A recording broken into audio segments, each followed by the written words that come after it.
இன்றைய நேர்காணலில் நம்முடைய இணைந்திருப்பவர் மூத்த பத்திரிகையாளர் திரு அப்துல் முத்தலீஃப் அவர்கள். வணக்கம் சார். வணக்கம் சார். தூய்மை பணியாளர்களுடைய பிரச்சனைக்காக 12 நாட்கள் மேலே போராடிட்டு வராங்க ரிப்பன் மாளிகைக்கு எதிரில்.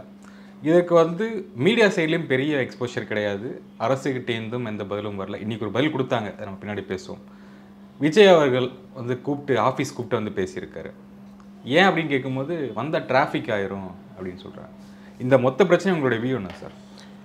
அந்த துப்புரவு பணிக்கான இதை தனியாருக்கு விடுறதுன்றது ஸ்டாலின் மேயராக இருக்கும் முத ஆரம்பித்தாங்க. ஓனிக்ஸ்னு ஒரு இது வந்தது, அப்புறம் ஏடிஎம்கே இதுலேயும் கொடுத்தாங்க. இது தொடர் கதையாக போய்கிட்டு இருக்குது. கிட்டத்தட்ட சென்னை மாநகராட்சின்றது எல்லா மண்டலமுமே தனியாருக்கு விடுற மாதிரி. சரி, அப்படி விடுறீங்களா, அதனால் சென்னை பெரிய அளவில் சுத்தமாக இருக்குது அதுன்னு பார்த்தா அது ஒன்றும் பெருசாக இல்லை. இந்த வாகனங்கள் வேணால் பெருசாக ரோட்டை அடைச்சிக்கிட்டு போயிட்டு வந்துட்டு இருக்குது. அந்த தொட்டியை கொண்டு அவ்வளோ பெருசாக வச்சிடுறாங்க, அதுவே பெரிய டிராஃபிக் ஜாம் பண்ணிக்கிட்டு இருக்குது. இங்கே அந்த மாதிரி ஒரு நம்ம மண்ணுக்கு ஏற்ற மாதிரி இல்லாத ஒரு இது ஓடிக்கிட்டு இருக்குது. இதில் துப்புரவு பணியாளர்கள் முன்ன அரசு கார்ப்பரேஷன் ஒர்க்கர்ஸாக இருந்தாங்க. பெரும்பாலும் அருந்ததிய சமூகத்தை சேர்ந்தவர்கள், ரொம்ப பட்டியலின சமூகத்தை சேர்ந்து இருப்பாங்க. அதை அவர்கள் வேலைன்றது நிரந்தரம் இருந்தது, வேலை பணி பாதுகாப்பு இருந்தது, மற்ற பலன்கள் கிடைச்சது. இவர்கள் அதை மாற்றி தொழிலாளியாக அதுன்னு உருட்டிட்டு கார்ப்பரேட்டுகளுக்கான இதுவாக மாற்றிட்டு போய்கிட்டு இருக்கிறாங்க. அதில் ஒன்று தான் இந்த 2 மண்டலத்தை மாற்றுறதுன்னு. எல்லாத்தையும் நீங்கள் தனியார் மயம் கொடுக்குறீங்க அப்படின்னா எதுக்கு மேயரு? அதுவும் ஒரு கார்ப்பரேட் கம்பெனிகிட்ட கொடுத்துட்டா ரிப்பன் பில்டிங்கு சென்னை மாநகராட்சி அதே பார்த்துக்க போகுது. எல்என்டிலாம் கொடுத்தா பார்த்துக்குவாங்களே, சென்னையை பார்த்துக்குன்னா பார்த்துக்குவாங்க. அப்போ இதுக்கு மட்டும் என்ன நாங்கள் உங்களுக்கு ஓட்டு போடணும் தேர்ந்தெடுக்கணும்னு? இந்த விவகாரம் இப்படி போகும்பொழுது அந்த துப்புரவு பணியாளர்களுக்கு இருக்கிற உரிமையும் இருக்கிற சம்பளமும் பறி போகிற நிலமன்றப்ப தான் அவங்க உட்காடுறாங்க. இதில் என்னென்னா, வழக்கம் போல் சென்னையில் இந்த பத்திரிகையாளர்கள் மெயின் ஸ்ட்ரீம் மீடியாக்கள்லாம் பாஜக ஓட்டு என்ன ஆகிறது, இவர் இப்படி சொன்னார் அதுன்னு ஆச்சு, இந்த மாதிரி விஷயங்கள் தான் பெரிய விஷயமா இருக்கும். அதை தாண்டி எவனாவது ஒரு ரிப்போர்ட்டர் அந்த சைடு வண்டியை திருப்பானா உடனே அந்த ஆஃபீஸுக்கு ஃபோன் போயிடும். நான் நினச்சிட்டு இருக்கேன், யார் அந்த ரிப்போர்ட்ரு? ஐயா தெரியாமல் இது பண்ணிட்டாயா, இனிமேல் அந்த சைடு போகும்போது அப்படியே எடுத்துட்டாப்புல. இல்லை, நேற்று உடுமலைப்பேட்டையில் ரோட் ஷோ போகிறாரு, அது ஒரு ஃபுல் கவரேஜாக 3 மணி நேரத்துக்கு போடுறாங்க. இது ஒரு பிட்டு நியூஸாக கூட வரல எங்கேயும். அதை தான் சொல்ல வரேன். ஊடகங்கள் மெயின் ஸ்ட்ரீம் மீடியாக்கள் அந்த மாதிரி ஆயிடுச்சு. சீமான் நேற்று ஒரு சேனலில் பதிவு பண்ணது நான் கூட போட்டிருப்பேன். ஏன்னா அடித்து சொல்கிற மாதிரி அந்த சேனல்களுக்கு புத்தி சொல்கிற மாதிரி சொல்கிறாரு. அப்போ இது என்ன ஆகுதுன்னா, இந்த விவகாரம் யாராலையும் கண்டு கொள்ளப்படாமல் வெறுமனே சமூக ஊடகங்கள், யூடியூப்பில் மட்டும்தான், யூடியூப்னு ஒன்று இல்லைன்னா சமூக வலைதளம் ட்விட்டரு ஃபேஸ்புக்கு இதெல்லாம் இல்லைன்னா இந்த விவகாரம்லாம் இந்த அளவுக்கு பெருசாகாது, எப்போ அடித்து தொடுத்திருப்பாங்க. அப்போ இந்த விவகாரம் இப்படியே போய்கிட்டு இருக்கும்போது ஏதோ பேருக்கு அப்படின்ற மாதிரி லைட்டாக தொட்டுக்கிட்டு இருந்த நேரத்தில் தான் நம்ம அண்ணன் சேகர் பாபு அதில் நல்லா ஒரு எண்ணெயை ஊற்றி விட்டு கொழுந்து விட்டு எரிய வச்சிட்டார். அந்த பேச்சுவார்த்தை போயிட்டு அங்கே அவர் உள்ள மிரட்டின அந்த சூட்டோட சூடாக நைட்டு 1:50 யார் நீ, உனக்கே நான் சொல்லணும், உனக்கு நான் சொல்ல வேண்டிய அவசியம் இல்லை, நாங்கள் எங்கே வாக்குறுதி கொடுத்தோம் காட்டு அப்படி இப்படின்னோன்னா, இவ்வளோ நாளாக சேகர் பாபு பேட்டி கொடுத்தாலும் இது பண்ணாலும் கார்ப்பரேஷன் சம்மந்தமாக கேள்வி கேட்காதவங்க கூட இப்போ எப்படி வந்துடுச்சுன்னா, இவ்வளோ ஆணவமாக கேட்குறீங்கன்னா நீங்கள் யார், உங்களுக்கும் கார்ப்பரேஷனுக்கு என்ன சம்மந்தம்? அறநிலையத்துறை சிஎம்டிஏக்கு தானே நீங்கள் அமைச்சர், அது துறை அமைச்சர் எங்கே போனார், நீங்கள் எதுக்கு பேட்டி கொடுக்குறீங்க? சென்னைக்கு நீங்கள் தானே, அதுக்கு உங்கள் கட்சிக்கு சென்னை அந்த துறை சார்ந்ததுக்கு நீங்கள் உங்களுக்கு அதுக்கு என்ன சம்மந்தம் அப்படின்ற கேள்விலாம் வர ஆரம்பிச்சிச்சு. இவர் எங்கன்னு கேட்குற கேள்வி வர ஆரம்பிச்சிச்சு. இன்னொன்று, பத்திரிகையாளர்கள் என்ன மிரட்டுறீங்க, ஆதாரம் கேட்டிங்களா, இந்தாங்க ஆதாரம்னு அள்ளி தெளிக்க ஆரம்பிச்சிட்டாங்க. அந்த தேர்தல் வாக்குறுதியே கொடுக்கல அப்படின்ட்டு சொல்கிறாரு. அதுவும் 283 285 தேர்தல் வாக்குறுதி. அது என்னோட இல்லை சார். ஏன் இது கேட்குறேன்னா, மக்கள் மறந்துருப்பாங்க, இல்லை மக்கள் அவ்வளோ ஏமாளிகள் நினச்சி இந்த பதில்கள்லாம் வருதா? மக்கள் மறதி மேலே நம்பிக்கை. இன்னொன்று, நம்ம என்ன சொன்னாலும் கேட்பாங்க. அவர்களை சுற்றி ஒரு கூட்டம் இருக்குது. ஆல் இஸ் வெல், சூப்பர், நீங்கள் ஒன்றும் இல்லை, தாய் மாணவர்னு போய் ரேஷன் கடை வீடு நீங்கள் போய் ஒரு வீட்டில் கொடுங்க, உதயநிதி போய் ஒரு வீட்டில் கொடுப்பாரு. அப்புறம் ஸ்கூலுக்கு போய் உதயநிதி அந்த குழந்தைங்களோட உட்காந்துன்னு அப்படி இப்படி விளையாடிருந்தால் எவ்வளோ பணிகளுக்கு இடையும் பல்வேறு மன உளைச்சல்களை அந்த குழந்தையுடன் விளையாடும் அந்த குழந்தை, அந்த மனசு தான் சார் கடவுள். இப்படிலாம் எடுத்து போடுவோம், இப்படிலாம் போட்டால் நம்புவாங்கன்னு. ஜனங்க அவங்க பிரச்சனை மேலே வாழ்ந்துக்கிட்டு இருக்கிறாங்க. நீங்கள் போயிட்டு என்னம்மா உனக்குன்னா இவ்வளோ பிரச்சனை, நீ இங்கே உட்காந்துக்கிற, ஒரு முதல்வரையும் திட்டுற, முதல்வர் எவ்வளோ ஒரு நல்லவர், உன் கூட சோறு சாப்பிட்டுக்கிறாரு, உனக்கு டீயை அவரே கையால் ஊற்றி கொடுத்துக்கிறாரு, உன்னை நல்லாகிறியான்னு கேட்டுக்கிறாரு. இப்படி கேட்ட முதல்வரை போய் நீ அவருக்கு எதிரான ஏங்க அவர் கேட்குறது அதெல்லாம் பண்பாடு, அதை நாங்கள் மதிக்கிறோம். எங்கள் வாழ்வாதாரம் வேறு. இப்படி டீயும் சோறு என் கூட சோறு சாப்பிட்டு டீ கொடுத்தா மட்டும் எங்களுடைய இது தினம் தினம் இருக்கிற பிரச்சனை தீர்ந்துருமா? அதுக்கு பதில் சொல்லணும்னா இவங்களுடைய மன வளர்ச்சி, இந்த பிரியான்ற அவங்க மேயருடைய மன வளர்ச்சி எப்படி இருக்குது தெரியுதா? இவங்க தான் மேயர்.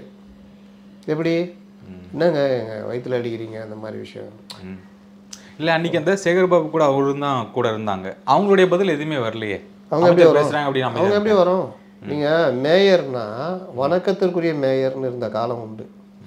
மேயருக்கு ஒரு ப்ரோட்டோகால்லாம் இருக்குது. இப்போ பிஎம்ஓ ஜனாதிபதியோ வெளிநாட்டு ஜனாதிபதி இப்போ ட்ரம்ப் வராருன்னா அந்த ப்ரோட்டோகாலில் மேயருக்கு ஒரு இது உண்டு வரவேற்கிறதுல.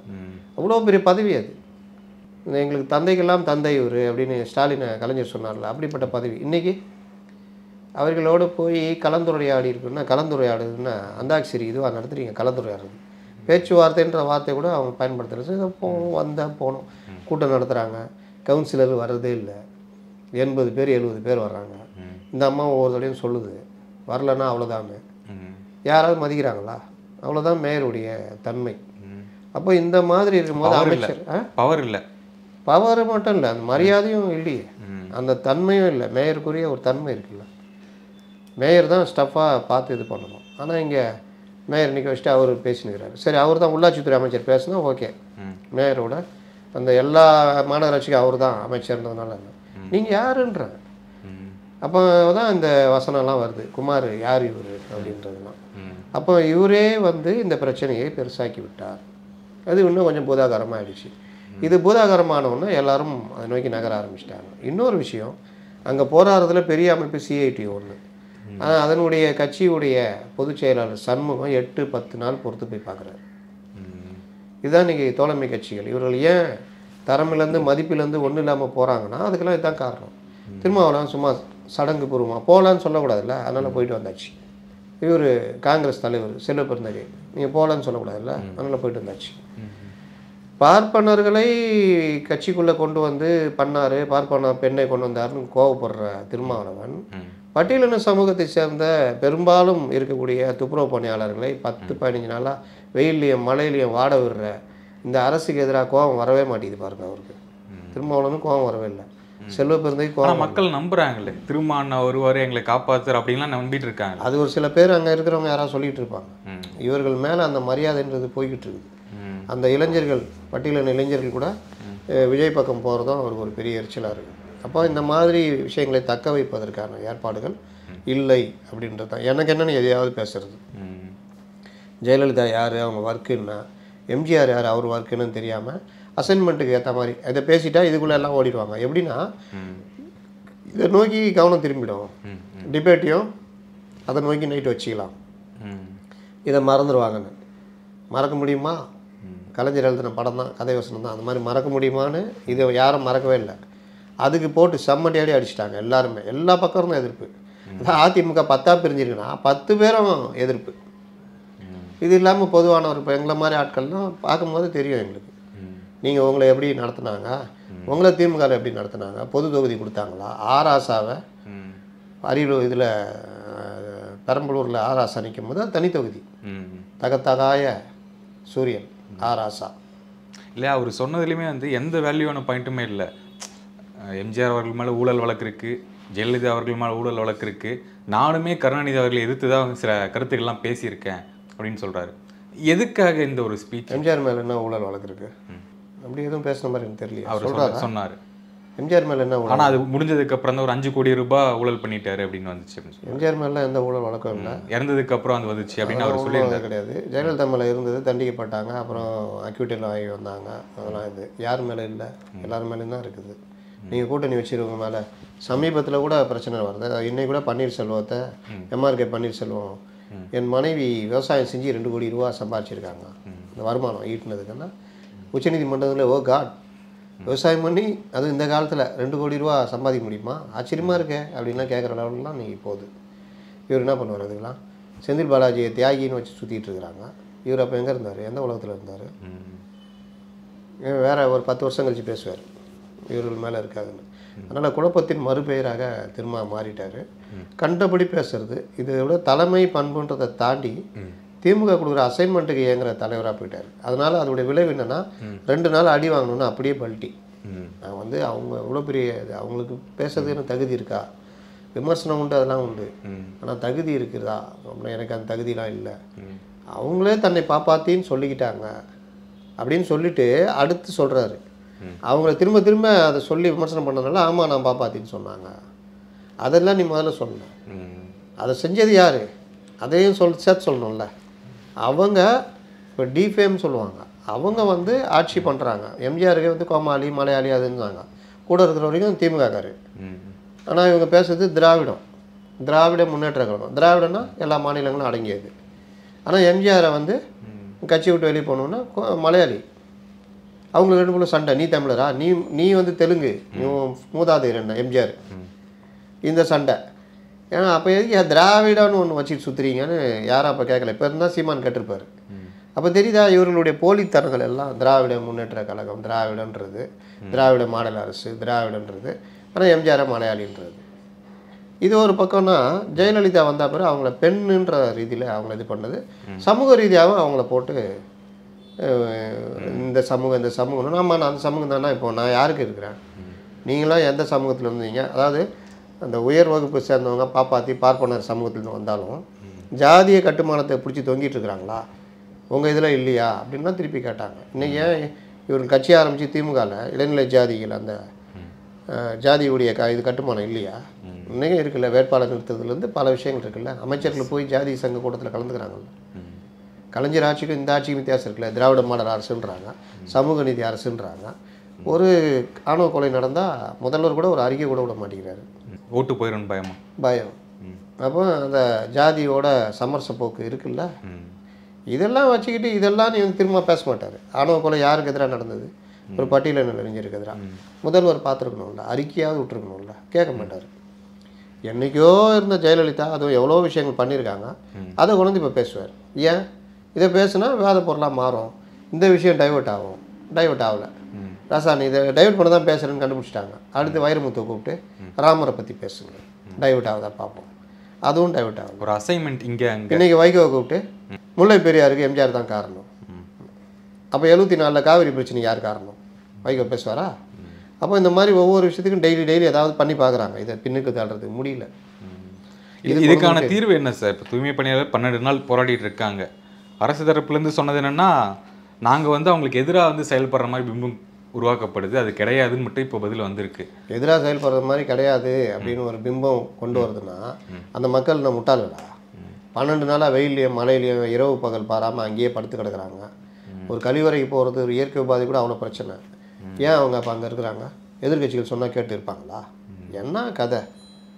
இல்லை, எதிர்கட்சி வந்து பார்க்கல யாருமே. ஏன் பார்க்கல? அதிமுகவில் ஜெயக்குமார் வந்து பார்த்தாரு. சீமானு 1க்கு 2 தடவை போய் பார்த்தாரு. விஜய் தான் கூப்பிட்டாரு. அவர் வந்தால் சென்னை ஸ்தம்பிச்சிடும். ஆனால் அந்த டிவி ஸ்டேஷன் மாதிரி ஒரு போராட்டம் நடத்தாங்களா, அப்போல்லாம் ஸ்தம்பிக்கலை. ஏன்னு தெரில, எல்லாம் லீவ் விட்டாங்க போல். இப்போ அவர் வெளியே வந்தாலே ஸ்தம்பிச்சிடும். இப்போ எப்படி சுற்றுப்பயணம் போக போகிறாருன்னு தெரில. அதுக்கும் ஏதாவது டூப்ளிகேட் போட்டு இல்லாட்டி இந்த மாவட்டம் எது இன்று மதுரை மாவட்டத்தில் சுற்றுப்பயணம் அப்படின்னா மதுரை மாவட்டத்தில் வரவங்களாம் கூப்பிட்டு பனையூராண்ட அவங்களெல்லாம் லைனாக நிற்க வச்சுட்டு இவர் அப்படியே நடுவில் போயிட்டு வந்துட்டு மதுரை மாவட்டம் முடிஞ்சிச்சு போங்க, அடுத்து விருதுநகர், இப்படியே தான் நடத்துவார்னு நினைக்கிறேன். அதாவது என்ன சொல்கிறது, இவர் வந்து ஃபஸ்ட்டு பொலிட்டிக்கலாக இவருக்கு தயாராகலை. இவர்களுக்கு பத்திரிகையாளர் சந்திக்க இவருக்கு பயம். பிரச்சனையை பேசுறது, பொதுவில் பேசுறதே தெரியல. அதெல்லாம் சமாளிக்கிறதுக்கு இந்த மாதிரி உருட்டலாம். லட்டு மாதிரி மாற்று. சென்னை மாநகராட்சி பலரும் நடிகைகள்லாம் வந்து என்னது கஸ்தூரி, சனம் ஷெட்டி, நீ சகிலா, இவர்கள் எல்லாம் நடிகைகள்லாம் வந்து அங்கே பேசுகிறாங்க இந்த விவகாரத்தெல்லாம். ஆனால் நீங்கள் கட்சியை ஆரம்பிச்சுட்டு பனையூரில் உட்காந்துக்கிறீங்க. எடப்பாடி போனால் இந்த கடந்த முறை அந்த இதுவும் பண்ணாங்களே, மழை நீர் தேங்கினதுக்கும் வீட்டுக்கு தான் ஆஃபீஸ் பண்ணாங்க மழை காலத்தில். சரி, அப்போவாவது நம்ம என்னன்னா மழை பேஞ்சி ரோடெல்லாம் வெள்ளமாக இருக்குது, இவர் வந்தால் அதனால ஒரு பிரச்சனை வரும் அப்படின்னு நம்மளே கூட நியாயம் கரெக்டுங்க. உதவி செய்கிறாரு, அது இங்கே செஞ்சானா அவர் இடத்துக்கு கூப்பிட்டு செஞ்சானே, ஏதோ செஞ்சிடறாரா அதை பாருங்கன்ட்டு நம்மளாம் கூட பேசணும். ஆனால் இதெல்லாம் ஆணவத்துடைய உச்சம் இல்லை. இது நான் இருக்கிற இடத்துக்கு வா. இப்போ இன்னொன்று நான் கேள்விப்பட்டேன், சிஎம்மு KN நேரு நம்ம இவங்க மேயர் இவர் சேகர் பாபா சொல்லிட்டாப்லையா, நான் தான் ஆரம்பிச்சு இருந்துக்கிறேன், என்னையும் கூப்பிடணுன்னு. 4 பேரையும் கூப்பிட்டு பனையூரில் வச்சு இந்த பிரச்சனை சம்மந்தமாக ஒழுங்காக முடியுங்க, இல்லை நான் வெளியில் வந்துடுவேன், நான் வெளியில் வந்தேன்னா சென்னை ஸ்தம்பிச்சிச்சின்னா சட்டம் ஒழுங்கு பிரச்சனை வந்துடும் அப்படின்னு பேச போகிறதா தகவல். அப்படி பேசிட்டா இவங்களாம் ஐயோ நீங்கள் வராதிங்க, வந்தீங்கன்னா சென்னை ஸ்தம்பிச்சுன்னு பெரிய பிரச்சனை பின்னா நான் சீக்கிரம் முடிச்சு விடுங்க. அடுத்து நான் வந்து இந்த 50% ட்ரம்ப் போட்டிருக்காரு, அவரை வேறு வர வைக்கணும், அவர் அஜித் தோவல் மற்றவங்களாம் கூப்பிட்டு பனையூரில் வச்சு நான் மீட்டிங் நடத்தணும், அவ்வளோ பிரச்சனை இருக்குது, இதில் என்ன இதெல்லாம் சப்ப மேட்ரு, சென்னை மேட்ரு அப்படின்னு எச்சரிக்கை போகிறதா ஒரு தகவல். என்ன காமெடியாக இல்லை இதெல்லாம்? ஒரு தலைவராக இருந்துக்கிட்டு இவர் உக்காந்து வரான், இவர் வீட்டுக்கு வரணுமா? அது கேட்டால் ஏய் தற்குறி, அவர் வந்தால் அறிக்கை விட்டுருக்காரு, அவர் வந்தால் சென்னை இதாகிடும்ல, அப்போ வரவே வராத, அப்போது எதுக்கு வர்ற, அவர் வந்தால் இதாகிடும். இல்லை அவரே ஒரு மாற்று சக்தியாக நினைக்கிறாங்க, தலைவராவார், ஆளுங்கட்சி தலைவர், எதிர்கட்சி தலைவர், அந்த அளவுக்கு நினச்சிட்டு இருக்காங்களே. நினைக்கிறாங்கன்னா வரணும்ல, மக்கள்கிட்ட வரணும்ல. எம்ஜிஆர் தான் வந்தார், எம்ஜிஆர் வராத இடம் இது. கட்சி ஆரம்பித்தவொன்னா மதுரையிலேருந்து திண்டுக்கல் போகிறாரு, 1 ஹவர் ட்ரெயின் பயணம், 12 மணி நேரமாக போய் சேர்ந்துருக்காரு, அவ்வளோ ஜனம். அங்கங்கே ரயிலை மறித்து ரயிலே போக முடியல, 1 மணி நேரத்தில் போகிறத 12 மணி நேரமாக போய்க்கிறாரு. அப்போ அவர் சொல்லியிருக்காரு, இல்லை பிரயாணிகளுக்கெல்லாம் தொல்லை, நான் காரில் போயிடுறேன். அதிகாரிகள் வந்து ரயில்வே அதிகாரிகள்லாம் இல்லைங்க தண்டவாளத்தை பேர்த்து எடுத்துருவாங்க, நீங்கள் வந்தாலும் அது லேட்டாவது போய் சேரும், அப்புறமா போகவே முடியாமல் போய்டும், நீங்கள் தயவுசெய்து நீங்கள் ட்ரெயின்லேயே வாங்கன்னு சொல்லி வழி நடுக வரவேற்பு. இது என்னாச்சு? எம்ஜிஆர் ஜனத்தரில் போலையா? நீங்கள் மதுரைக்கு ரோட் ஷோ போனீங்களே, அப்போல்லாம் மதுரை இன்னும் குலுங்கிச்சா? கோயம்புத்தூருக்கு வர வச்சிங்க எல்லா மாவட்டத்துலேருந்து, இன்னும் பெருசாக அப்படியே குலுங்கிச்சா? அந்த இடம் டிராஃபிக் ஜாம் ஆச்சு. கோவையே குலுங்குச்சா? கோவையில் ஒரு நகரம், மதுரை ஒரு நகரம்னா சென்னை எவ்வளோ பெரிய நகரம். இவர் வந்துட்டால் அப்படியே இதாகிடுமா? ஆகட்டுமே, உங்களுக்கு தானே லாபம். சைதாப்பேட்டையில் ஒரு கோர்ட்டு இதுக்கு போகிறதுக்கு இவர் அண்ணாமலை ஒரு கும்பலை தட்டின்னு போகிறாரு, கோர்ட்டு அப்புறம் கண்டிக்குது. இதெல்லாம் அரசியல்வாதிகள் தான் செய்கிறாங்க, நான் யார் எவ்வளோ பவர்னு காமிக்க கும்பல் தட்டுறாங்க. நீங்கள் வந்தீங்கன்னா தானாக வருதுன்னா வரட்டும், நீங்கள் வருவதன் மூலியமாக ஜனத்திரளுதாகி அது ஒரு பெரிய ரீச் ஆகி நீங்கள் அந்த இடத்துல நின்று அவங்கள்ட்ட பேசிட்டு பத்திரிகையாளர்களையும் பார்த்து பேட்டி கொடுத்தா கவர்மெண்ட்டுக்கு எவ்வளோ பெரிய நெருக்கடி. தமிழ்நாடு ஃபுல்லாக இது பரவாதா? பிரச்சனை முடி கொண்டு வரணும். இன்னொரு தடவை வருவன்ட்டு போனீங்கன்னா எப்பா நாங்கள் முச்சிருண்டாரத்தாக சென்னையை ஸ்தம்பிச்சிச்சிரான்லாம். ஓகே, இதுக்கான தீர்வு என்னவா இருக்க போகுது தூய்மை பணியாளர்களுக்கு? தூய்மை பணியாளர்கள் பிரச்சனை வந்து 2 சைடும் வந்து இழுத்துக்கிட்டு தான் நிற்கிது. நீங்கள் ஆரம்பத்திலேயே இந்த பிரச்சனைக்கு எதாவது பேசி பண்ணிங்கன்னா இவங்க வழக்கம் போல் நீ யார், நீ அவங்க குடும்பத்தையும் நீ சாப்பிட முடியா, நீ யார் தெரியும், நீ போன கவர்மெண்ட்டாக தான் உன்னை அடிச்சு தோற்றிருப்பாங்க, நாங்கள் உங்களை அங்கே உட்கார வச்சு போராட அனுமதி கொடுத்தது பெரிய ஜனநாயகம் தெரியுமா, அப்படி இப்படிலாம் பேசிவிட்டு சோறு சாப்பிட்டார், உங்களோட டீ குடிச்சார், நன்றி இதா நல்லா தெரியான்னு கேட்டார்ல, அந்த நன்றியாவது எஞ்சி போகலாம்ல. எப்பேற்பட்ட மனுஷன் அவர். இப்படிலாம் ஊட்டி பார்த்தாங்க, ஒன்றும் நடக்கலை. அவங்க கோரிக்கையை அவங்க இப்போ என்ன சொல்கிறாங்க, நீ ஏன் வர்ற, இன்னும் பேச மாட்டோம், துறை அமைச்சர் வர சொல்லு. வந்துச்சா? இப்போ துறை அமைச்சர் வருவார், வந்து உட்காந்து பேசி, ஏன்னா அவங்க அந்த சைடில் 12 நாள் நின்ட்டாங்கல்ல, இதுக்கப்புறம் ஒரு 10 நாள் நின்னாலும் அவங்களுக்கு என்ன பிரச்சனை இருக்க போகுது. அதனால் இந்த பிரச்சனை ஏதோ ஒரு முடிவுக்கு அவர்களுக்கு சாதகமாக தான் முடிச்சு ஆகணும். 15ஆம் தேதி சுதந்திர தினம் கொடியேற்றணும், அது வேறு இருக்குது. எஸ், ஓகே சார், உங்கள் நேரத்துக்கும் நேர்காணலுக்கு மிக்க நன்றி. வணக்கம் சார்.